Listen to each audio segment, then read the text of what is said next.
and welcome to another episode of Unauthorized Disclosure. I'm one of your hosts, Rania Khalek, and I'm joined by the show's other host, Kevin Gosztola, and we have a really great guest for you today. We have Ollie Vargas, who is a reporter with Kawsachun News, and he's based in Bolivia, and he's in La Paz now.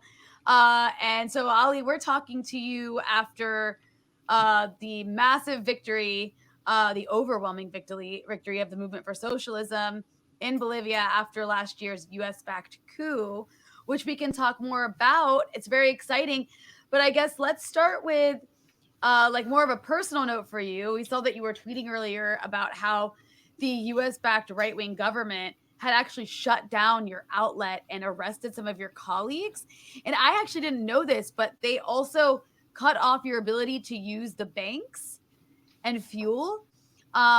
So can you talk a little bit more about that? Because so much happened in the last year that kind of got lost in the news cycle after the coup in Bolivia. And this was part of it, was an attack on the media. Yeah, absolutely. It's been an incredibly difficult year for Bolivians. I mean, Bolivia went from being the fastest growing economy in South America into just a total crisis after a series of neoliberal reforms. But part of it has also been the persecution that a lot of us have faced. The main candidates of Evo Morales' party, the MAS, have been either jailed, have criminal charges hanging over them. Even Luis Arce, the president-elect, has charges hanging over him. The Senate, many of the leading Senate candidates have charges. But yeah, there's also a number of attacks on the media.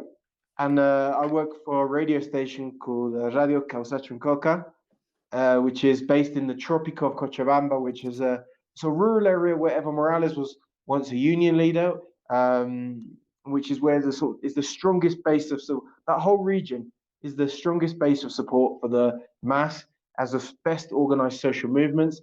And so after the coup took place, the government was looking to sort of punish the whole region for being such a sort of bulwark for the left.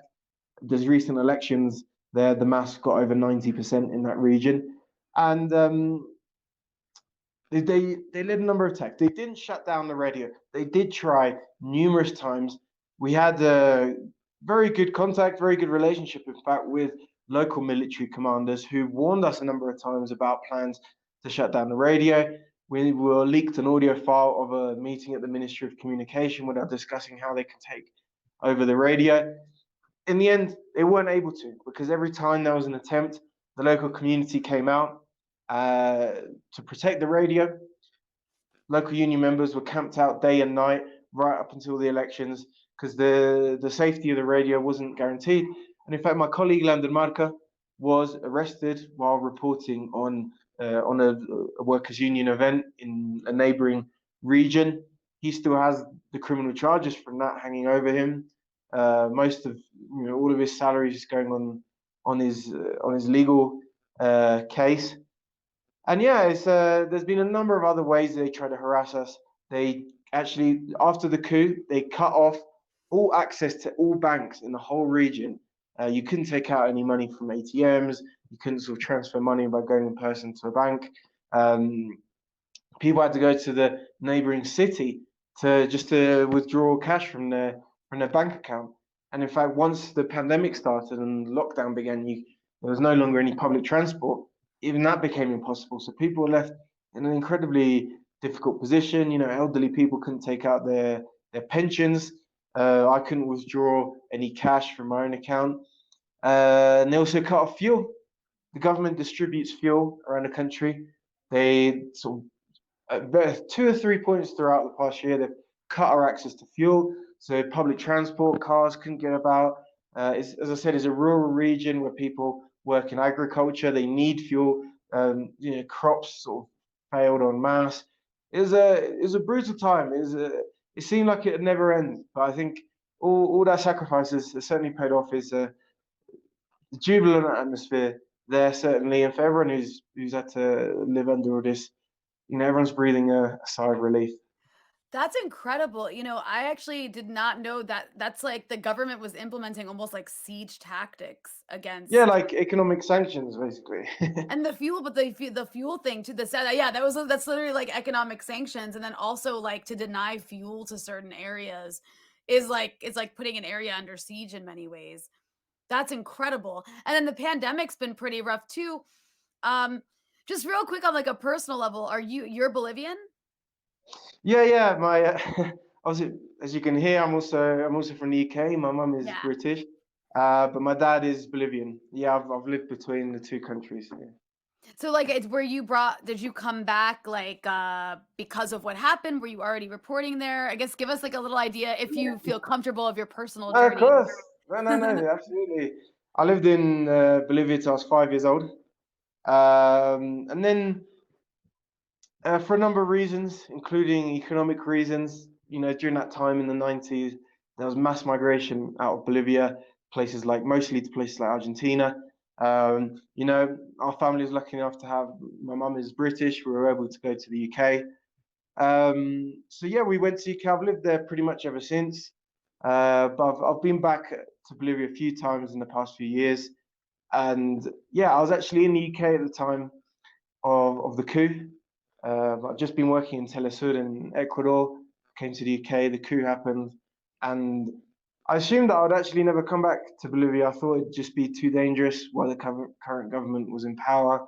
The sort of threats, I was even just, not even being in the country, just being outside the country, posting things to Facebook, receiving threats even from some of my own family members, some people I've been friends with for a long time.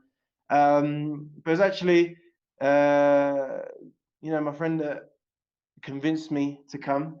Many of your viewers, I'm sure, will have heard of her, Camila Escalante. I worked with her at Telesur, and she came to Bolivia while the coup was happening. And she's the one who she could convince me to come, and I haven't She's looked back pretty since. fearless.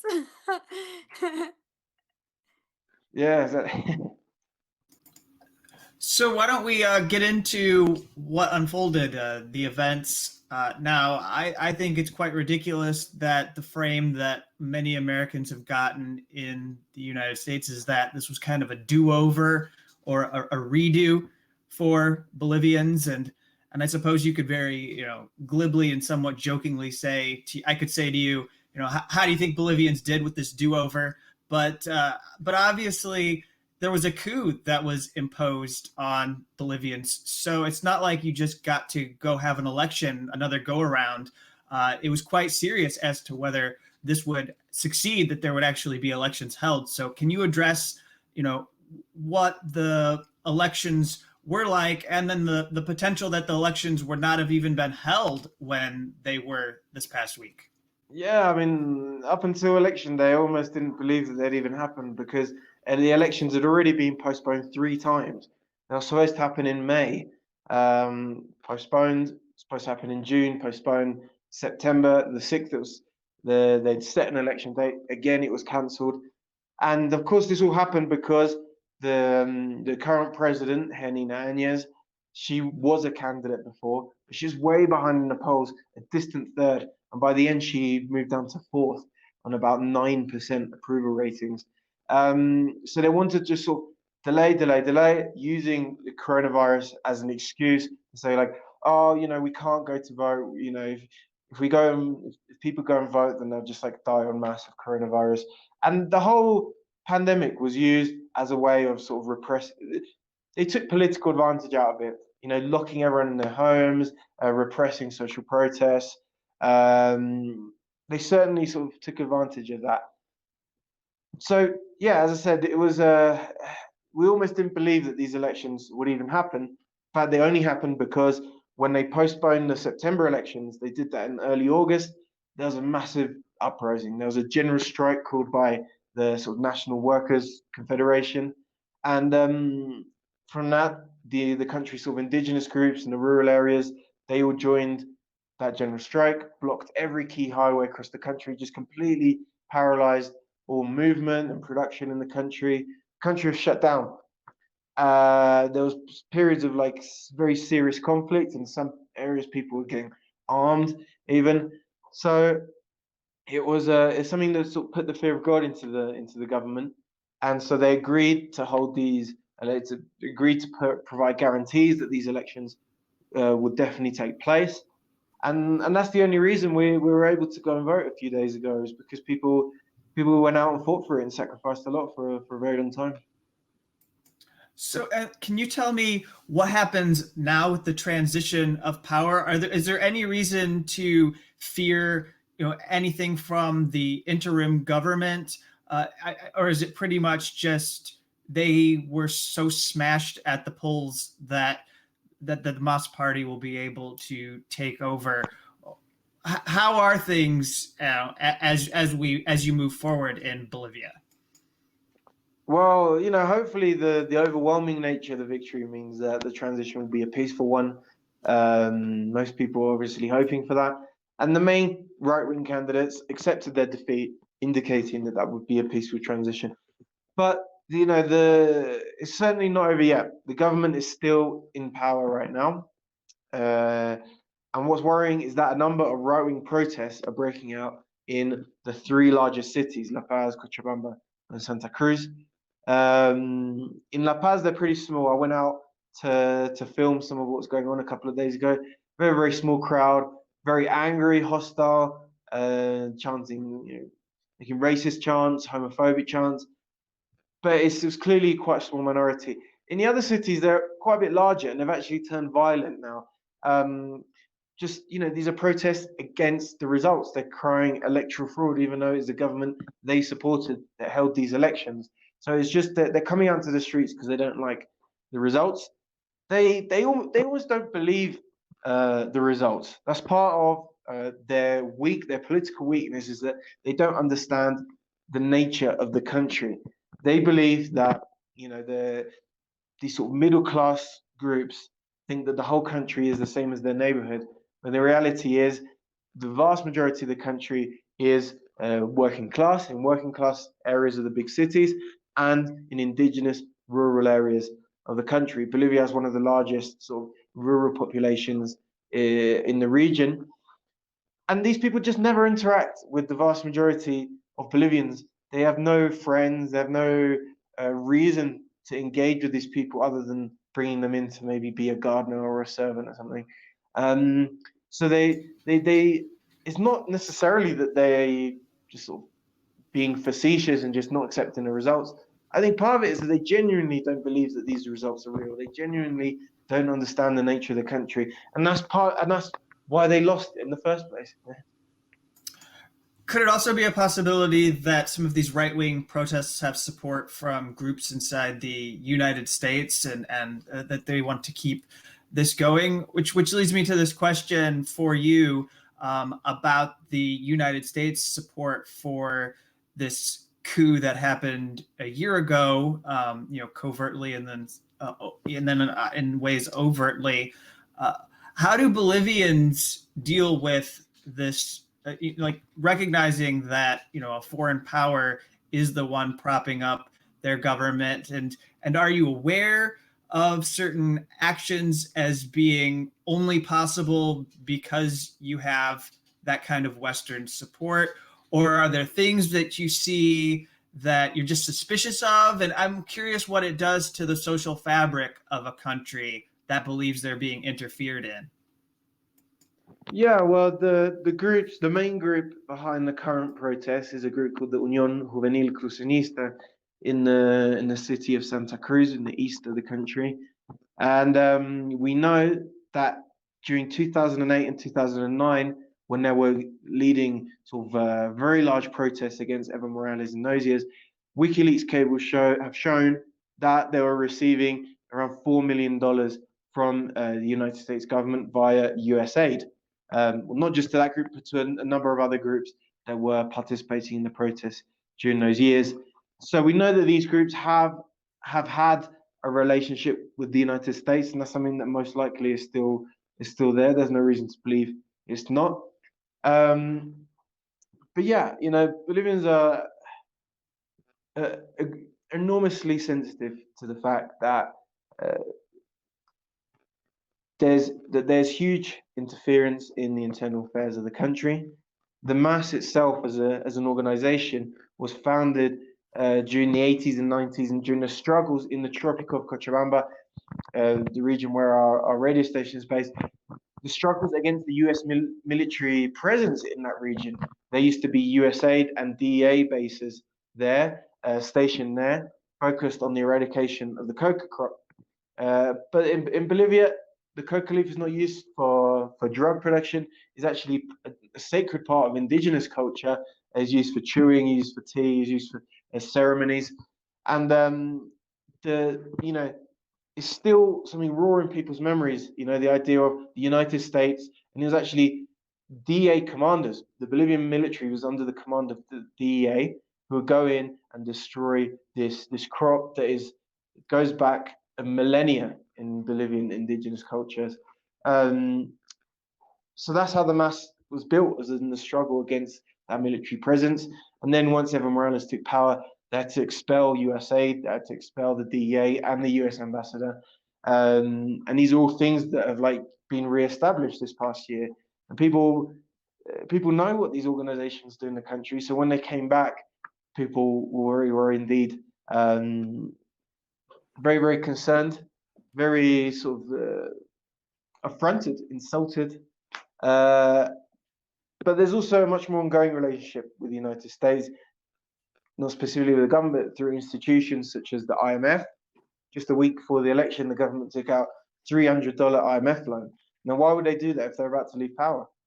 They're doing that because they want to saddle the next government with a mountain of illegitimate debt. So that's to sort of lock in the neoliberal project.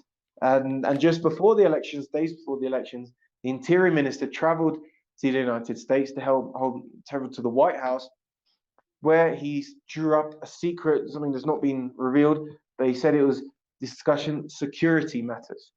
Why would he need to discuss security matters just days before an election after which he'll have to leave power? And people are worried that there is a plan that people are unaware of to steal the election, to steal the results that have been so overwhelming, and that's something that's being coordinated with the United States. But as I said, there's no information about what was discussed, no information why the Interior Minister needed to go. If it's a diplomatic visit, that's the job of the Foreign Minister to go to the United States. But the Foreign Minister didn't even go. It was the Interior Minister, the minister who's the most authoritarian section of the government, the one who's been ordering the arrests, carrying out the massacres. He went to the United States to coordinate something. We don't know what it is. So that's interesting what you mentioned about the IMF loan. The last year that this right-wing government has been in power, that's just one of the many sort of things that they've done that's done damage to the country. So what is the damage to the country? There's the economic damage. What does that look like the last year? These are going to pose challenges moving forward.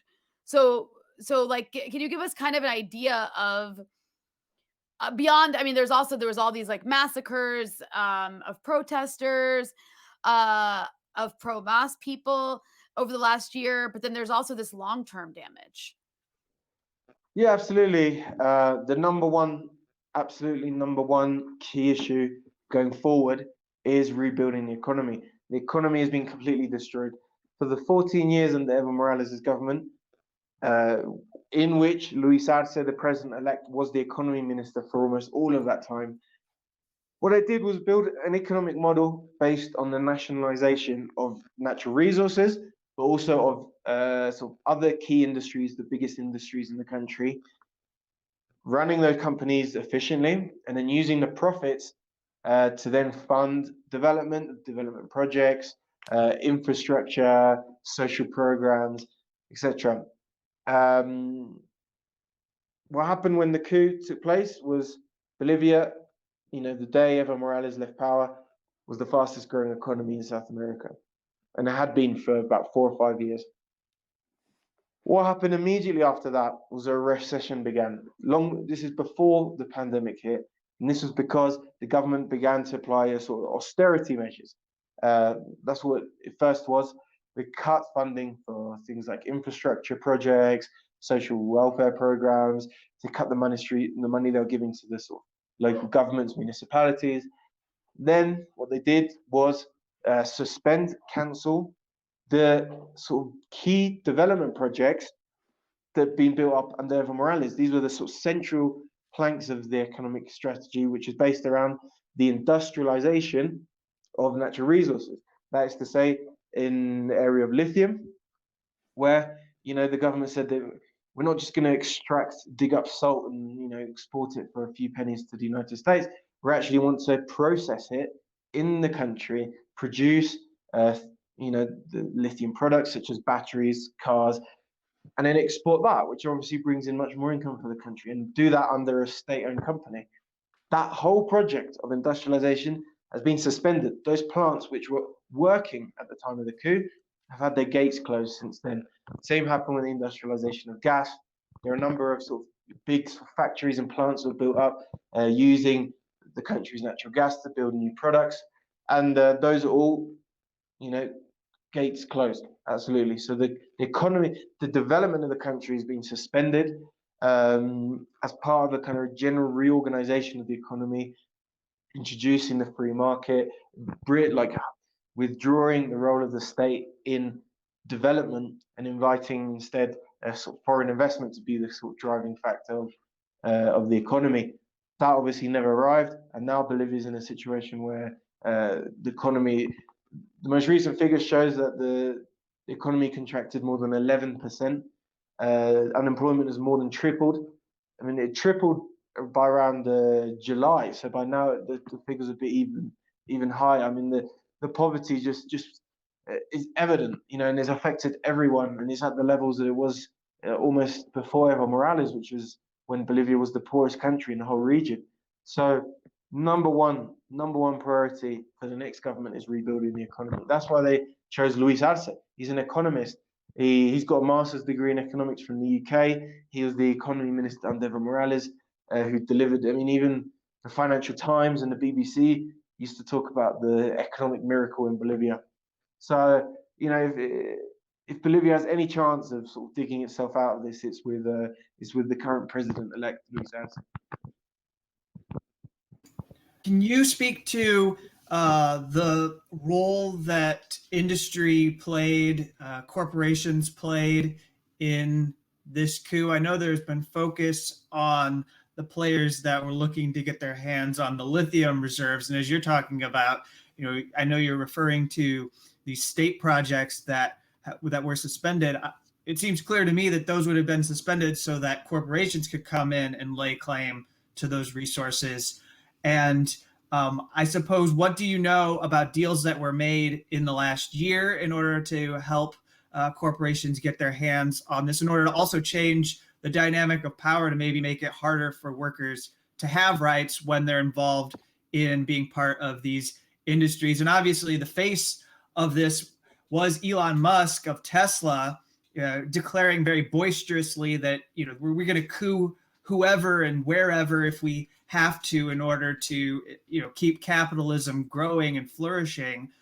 But it seems that inevitably we're headed for a clash here, because if the MAS is going to do what is supposed to be right by the people, they're going to have to go up against corporate power that has been trying to impose itself on Bolivians.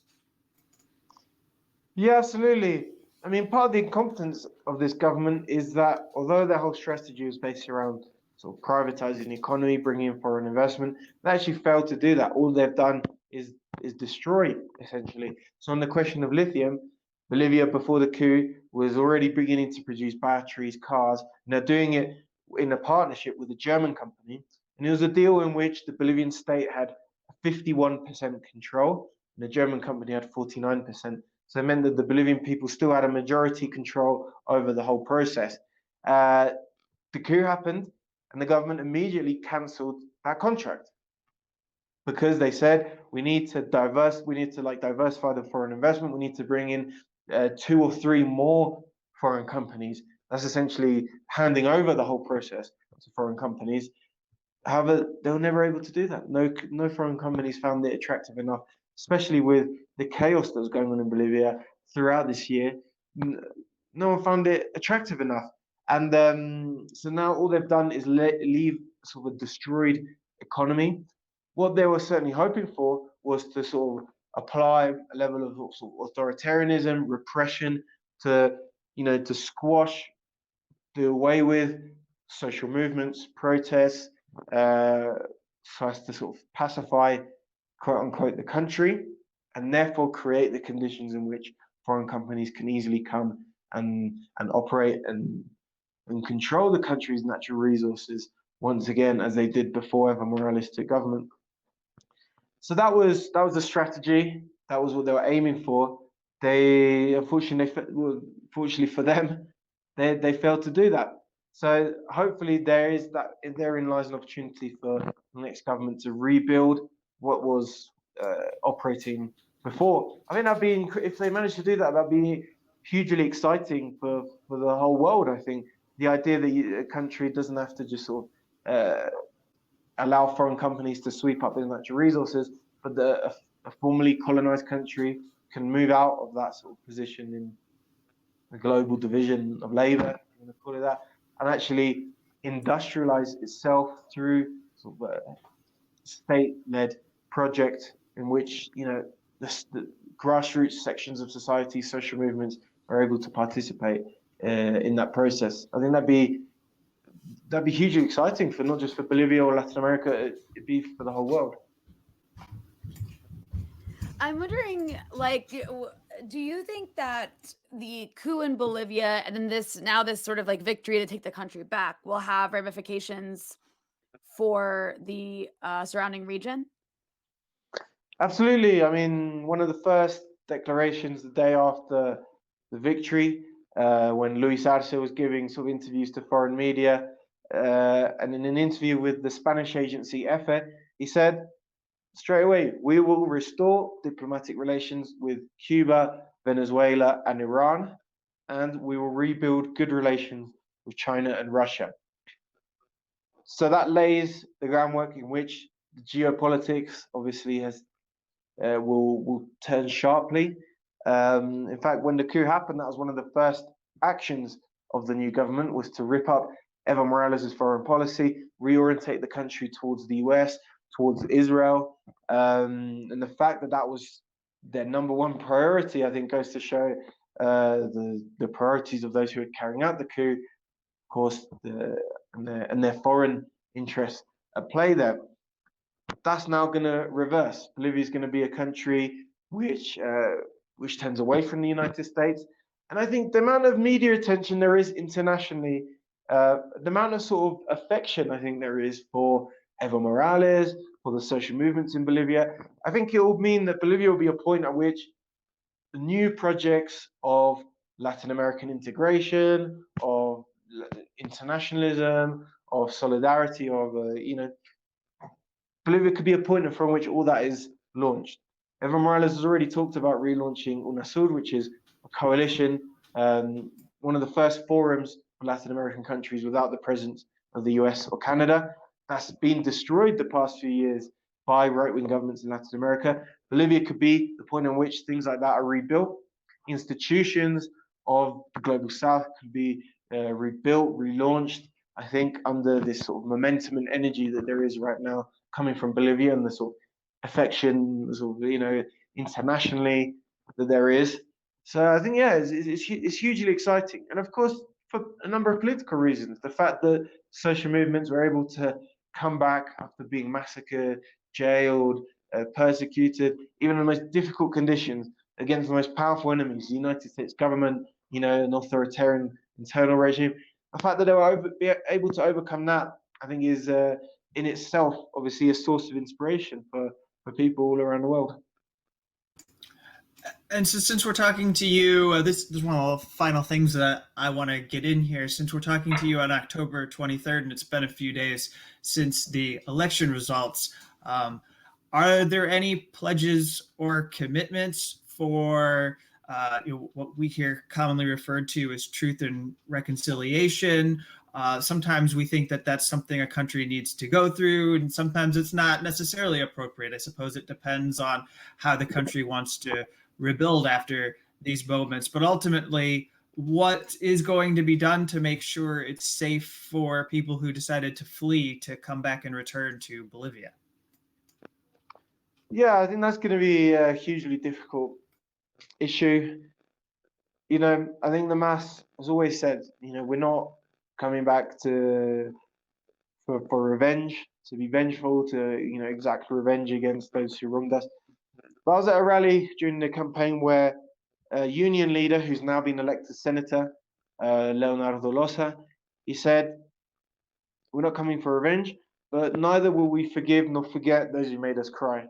And what he was referring to is the massacres. He is a union leader in the Tropic of Cochabamba, and it was people from that region that were massacred in Sacaba last year on November the 15th, when they were protesting against the coup. They were shot at from military helicopters flying at about 40 meters from the ground. 10 people were killed that day. So there will be justice for that. There will be justice. The people who orchestrated that, people who were behind that, the paramilitary groups that partook in that as well. It's a key demand of the bases of the mass that there be justice for that.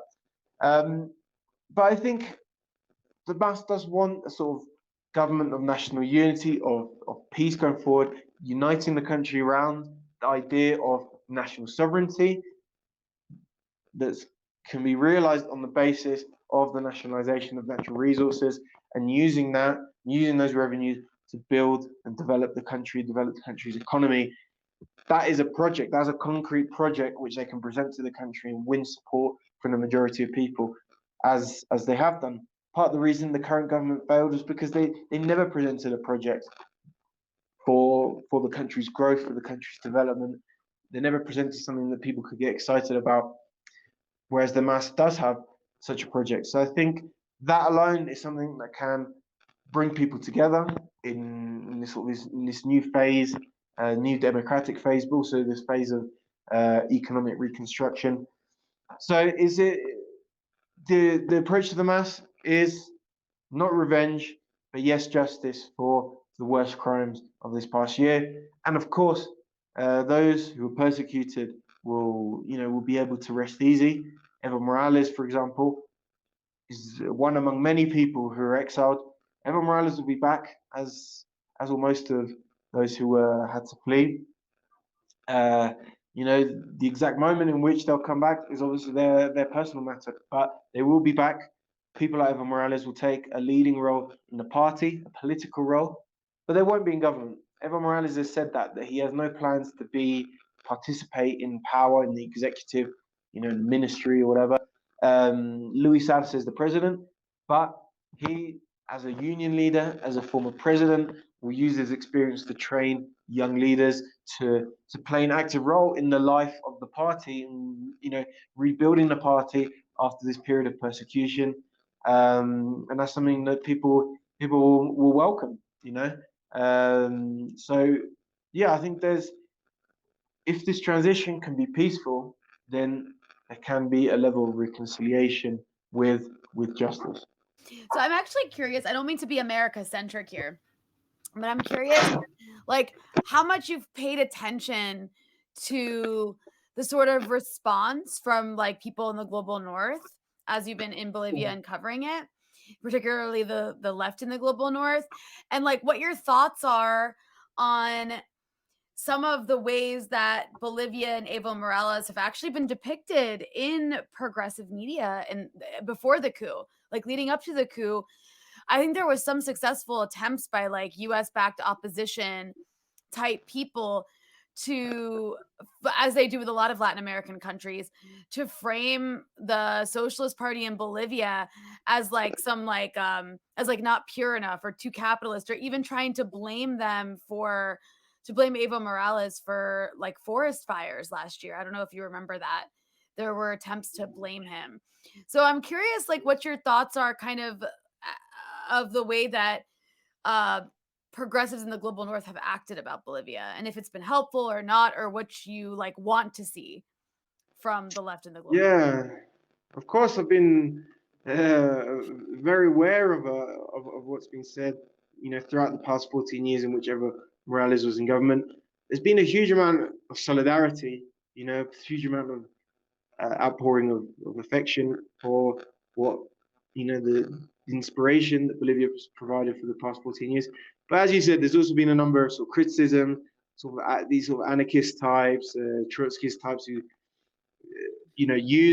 take what's happening in Bolivia and use it as a sort of an opportunity to give their take about what Bolivians should be doing, what Evo Morales should be doing, what social movements should be doing. I think it's a shame, when in fact people around the world could be asking themselves, could be taking the opposite opportunity to actually say, well, what can we learn? What can we learn about the successes, the difficulties there've been? And there's a huge amount to learn. As I said, the whole economic model that I spoke about just a few minutes ago, it's not. Luis Arce himself said that there's no magical formulas in economics. He applied a basic approach based on state-led development, ending the neoliberal project in the country, and there was huge success. People should be looking at studying the Bolivian model to see how to build post-neoliberal economies in their own countries. And it's not a magical formula, something that can be applied around the world. Also the level of political organization, the fact that the mass has been able to withstand all this persecution and come back even stronger, is because of the way that it's organized. It's a party of the social movements. It's not an agglomeration of individuals. It's a coalition of real social forces, indigenous groups, rural workers' unions, urban workers' unions, coming together to form a political instrument, not a party that can go and represent them and hopefully do nice things, but as an instrument for the movements themselves to take power, to move out of the kind of defensive struggle for, maybe land rights or against this or that injustice, actually moving beyond that to take political power and govern themselves. I think that's something that people can learn from, and something that the left around the world can learn from. And I hope that people can, and ask those sorts of questions rather than deciding what Bolivians should have been doing all these years. So the last question that I have for you, Ollie, is about the fact that Evo is the first indigenous president, and I sort of think, as we begin to close this interview, that it would be nice to elevate the struggle of the indigenous people in Bolivia and the way in which, to me, it seems like as we follow parts of the world and the threat of climate change and catastrophe and the threats to ecosystems by a lot of capitalism, that it's quite an important victory in Bolivia to have a chance to avert a potential shift that would have made it nearly impossible for Bolivians to tackle climate change as capitalism became further entrenched. It seems like the fact that you could resume projects for nationalizing resources is going to give Bolivia more control to be able to manage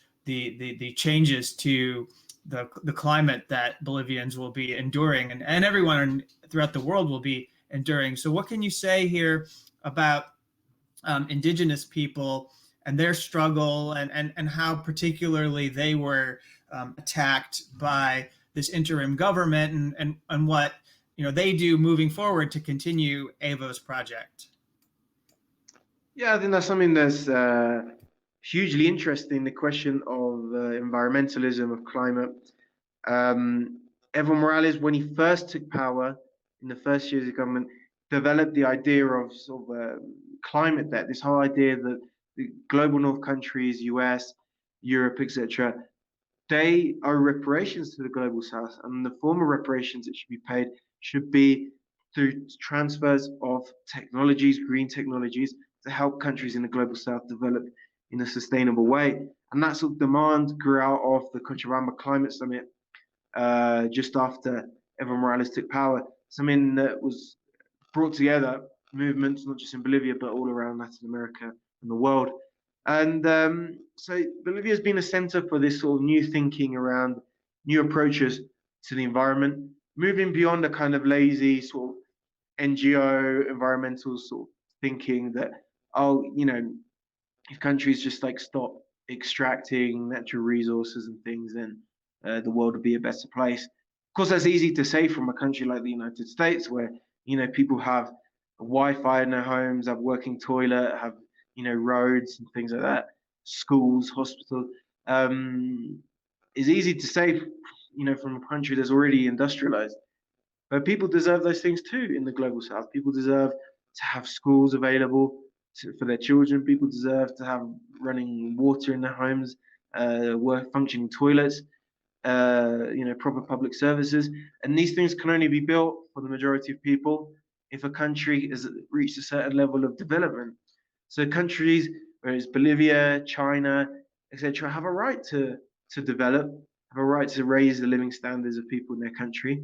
The real question is, how can that be done in a sustainable way? And I think that's really interesting. Countries like China and Bolivia under Evo Morales were some of the countries that invested most sort of per capita as a percentage of their GDP on renewable energy.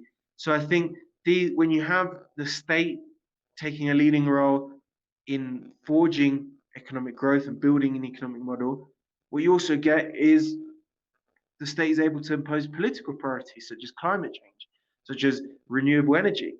If you leave this to the free market, it's not terribly profitable, lucrative for these companies to invest in green energies. It's very costly. It's something that will bring benefits a very long way down the line. But when it's the state doing it, they can have a longer vision for the greater good, and provides an opportunity in which you can develop, raise people's living standards, which is the most important thing in countries in which there's huge poverty, but do it in a way that's sustainable. And I think hopefully Bolivia can return to that path, and it can be an example for other countries around the world.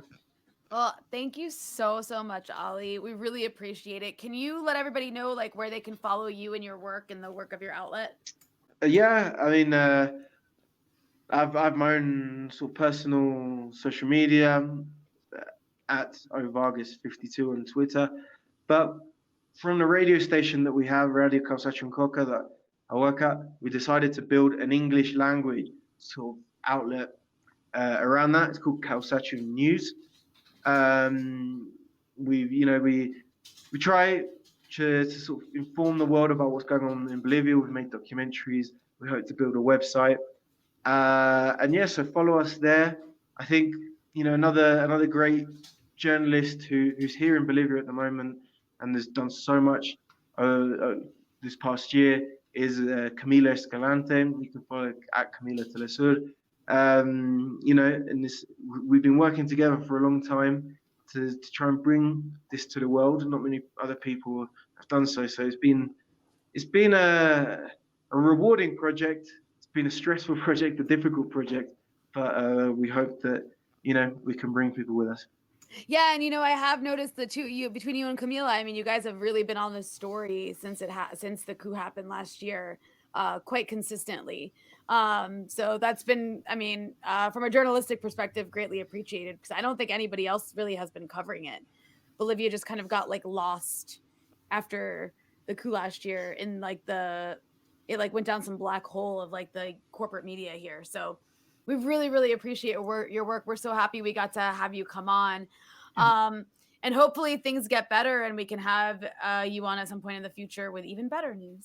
Yeah, we'll have to check in with you again. And I say the same as Rania, that your work is not going unnoticed. It's really good. And also, I would say in the last year, although you weren't in Bolivia, but people who I'm sure you have collaborated with were doing so at some risk to themselves in the country. So thank you. And as for everyone who's watching this show, appreciate all of your support, and we'll be back next week with another episode.